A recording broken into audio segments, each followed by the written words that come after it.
ಚಿಕ್ಕಬಳ್ಳಾಪುರ ಜಿಲ್ಲೆ ಗೌರಿಬಿದನೂರು ನಗರದ ರೇಮಂಡ್ಸ್ ಕಾರ್ಖಾನೆಯಲ್ಲಿ ಕೆಲಸದ ಸಮಯ ಹೆಚ್ಚು ಮಾಡಿದ್ದಾರೆ ಮತ್ತು ಹೆಚ್ಚಿನ ಒತ್ತಡ ಹೇರುತ್ತಿದ್ದಾರೆ ಎಂದು 2000ಕ್ಕೂ ಹೆಚ್ಚು ಮಹಿಳಾ ಕಾರ್ಮಿಕರು ಸುಮಾರು 1 ಗಂಟೆಗೂ ಹೆಚ್ಚು ಕಾಲ ಕಾರ್ಖಾನೆ ಆವರಣದಲ್ಲಿ ಪ್ರತಿಭಟನೆ ನಡೆಸಿದರು. ಅಲ್ಲದೆ ಮಹಿಳಾ ಕಾರ್ಮಿಕರೊಂದಿಗೆ ಮೇಲಾಧಿಕಾರಿಗಳು ಅಸಭ್ಯ ವರ್ತನೆ ಹಾಗೂ ಅವಾಚ್ಯ ಶಬ್ದಗಳಿಂದ ನಿಂದಿಸುವುದು, ಕೆಲಸದ ಅವಧಿ ಮುಗಿದರೂ ಸಹ ಇನ್ನೂ ಹೆಚ್ಚಿನ ಸಮಯ ಕೆಲಸ ಮಾಡಲು ಒತ್ತಡ ಹೇರುತ್ತಿದ್ದಾರೆ. ಇದರಿಂದ ಸಮಯಕ್ಕೆ ಸರಿಯಾಗಿ ಮನೆಗೆ ತಲುಪಲು ಸಾಧ್ಯವಾಗುತ್ತಿಲ್ಲ. ನಮಗೆ ಯಾವುದೇ ವಾಹನಗಳ ಸೌಲಭ್ಯ ಕಲ್ಪಿಸಿಲ್ಲ. ಆಟೋಗಳಲ್ಲಿ ಮನೆಗಳಿಗೆ ತೆರಳಬೇಕು. ಆಟೋ ಚಾಲಕರು ಸಹ ಸಮಯ ಮೀರಿರುವುದರಿಂದ ಬೇಗ ಬರಲು ಒತ್ತಡ ಹೇರುತ್ತಾರೆ. ಇದರಿಂದ ಮನೆಗಳಿಗೆ ಪ್ರತಿದಿನ ಗಲಾಟೆಗಳು ನಡೆಯುತ್ತಿವೆ.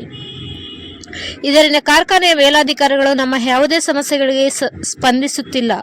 ಮಹಿಳಾ ಕಾರ್ಮಿಕರ ಮೇಲೆ ಕನಿಷ್ಠ ಸೌಜನ್ಯ ವರ್ತಿಸದೆ ಅವಾಚ್ಯ ಪದಗಳಿಂದ ನಿಂದಿಸುತ್ತಿದ್ದಾರೆ. ಕಾರ್ಖಾನೆಯಲ್ಲಿ ನಿಗದಿತ ಸಮಯಕ್ಕಿಂತ ಹೆಚ್ಚು ಕಾಲ ಕರ್ತವ್ಯ ನಿರ್ವಹಿಸಬೇಕು. ಹೆಚ್ಚು ಅವಧಿ ಕೆಲಸ ಮಾಡಿದರೆ ಅರ್ಧದಷ್ಟು ಮಾತ್ರ ಸಂಬಳ ನೀಡುತ್ತಾರೆ. ಪ್ರಶ್ನಿಸಿದರೆ ಕೆಲಸದಿಂದ ತೆಗೆಯುವುದಾಗಿ ಬೆದರಿಸುತ್ತಾರೆ ಎಂದು ಮಹಿಳಾ ಕಾರ್ಮಿಕರು ಆಡಳಿತ ಮಂಡಳಿಯ ವಿರುದ್ಧ ದೂರಿನ ಸುರಿಮಳೆಗೈದರು. ಸಮಸ್ಯೆಗಳಿದ್ದಲ್ಲಿ ಕಾರ್ಮಿಕರೊಂದಿಗೆ ಚರ್ಚಿಸಿ ಬಗೆಹರಿಸುವುದಾಗಿ ಆಡಳಿತ ಮಂಡಳಿ ತಿಳಿಸಿದ ಬಳಿಕ ಕಾರ್ಮಿಕರು ಪ್ರತಿಭಟನೆ ಹಿಂಪಡೆದರು.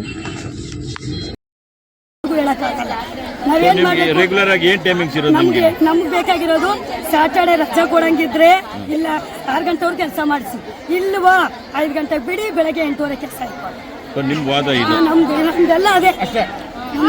ಮಾಡಿಸಿದ್ರೆ 6 ಗಂಟೆಗೆ ಮಾಡಿಸ್ಬೇಕು, ಶನಿವಾರ ರಜಾ ಕೊಡಬೇಕು, ಹಂಗೆ ಅಷ್ಟೇ ಅಲ್ವಾ ನಿಮ್ದು ಒಂದು ಇದು?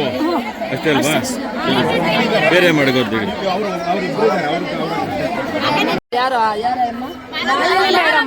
ಫುಲ್ ಟಾರ್ಚರ್ ಕೊಡ್ತಾರೆ. ಟಾರ್ಚರ್ ಅಂದ್ರೆ ಯಾವ ರೀತಿ ಕೊಡ್ತಾರೆ? ಯಾವ ರೀತಿ ಅಂದ್ರೆ ಪ್ರೊಡಕ್ಷನ್ ಕರೋಲ್ಲ ನೀವು ಏನು ಬಾಯಿಗೆ ಹೆಂಗ್ ಬಂದ್ರೆ ಹಂಗ್ ಬೈತಾರೆ.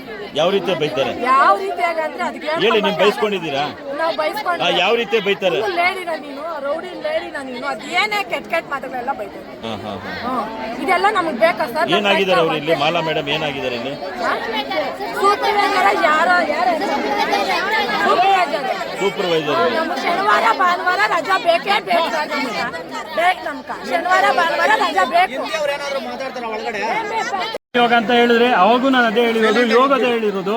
ಬೆಳಿಗ್ಗೆ ಎಲ್ಲಾನು ಕರ್ಸೋಣ, ನಾನು ಮಾತಾಡ್ತೀನಿ, ಬಂದು ಒಳಗಡೆ ಕುತ್ಕೊಳ್ಳೋಣ, ಮಾತಾಡೋಣ ಅಂತ ಹೇಳಿದ್ರೆ ನೀವು ಕೇಳ್ತಾನೆ ಇಲ್ಲ ಅಂದ್ರೆ ನಾನು ಏನ್ ಮಾಡಲಿ? ನಿಮ್ಗೆ ನಿಮ್ ಪ್ರಾಬ್ಲಮ್ ಯಾವತ್ತೂ ನಾವು ಸಾಲ್ವ್ ಮಾಡಿಲ್ವಾ? ಮಾಡಿದೀವಿ ತಾನೆ? ನಮ್ಮ ಹತ್ರ ಬಂದು ಹೇಳ್ಬೇಕಿತ್ತು, ಹೇಳಿಲ್ಲ. ಓಕೆ, ಭಯ ಅಂತ ಹೇಳ್ತಾ ಇದ್ದೀರಾ, ದಟ್ಸ್ ಓಕೆ. ಇವಾಗ ನಾನು ನಾಳೆ ಮಾತಾಡ್ತೀನಿ ಅಂತ ಹೇಳಿದ್ರು ನೀವು ಕೇಳಿಸಿಲ್ಲ ಅಂದ್ರೆ ಒಂದು ನಿಮಿಷ ಸಾಹೇಬ್ರೆ, ಅವ್ರ ಪರವಾಗಿ ನಮ್ಮ ಮಕ್ಕಳ ಬಂದು ನಾನು ಮಾತಾಡ್ತೀನಿ. ಅವ್ರು ಯಾರು ಮಾಲಾ ಮೇಡಮ್ ಇದ್ರೆ ಕಳಿಸಿ ಒಂದು ನಿಮಿಷ. ಬೆಳಿಗ್ಗೆ ಮಾತಾಡ್ತೀನಿ. ಅವ್ರ ಮುಂದೆನೇ ಕ್ಲೀನ್. ನಾನು ಒಂದೇ ಹೇಳ್ತಾ ಇರೋದು, ಮಾಲಾ ಅವ್ರದ್ದೇನೋ ಪ್ರಾಬ್ಲಮ್ ಅಂತ ಹೇಳ್ತಾ ಇದ್ರು. ಇವಾಗ ಇಲ್ಲಿ ಬಂದ್ಮೇಲೆ ಇವಾಗ ನಮ್ಗೆ ಬೇಕೇ ಬೇಕು, 5 ದಿವಸ ಬೇಕು ಅಂತ ಹೇಳ್ತಾ ಇದ್ದಾರೆ. ಏನು 5 ದಿವಸ ಏನು ಬೇಕು ಅಂತ? ಏನೋ ಇವಾಗ 5 ದಿವಸ ಶನಿವಾರ ಭಾನುವಾರ ರಜೆ ಬೇಕು ಅಂತ ಏನೋ ಹೇಳೋದು.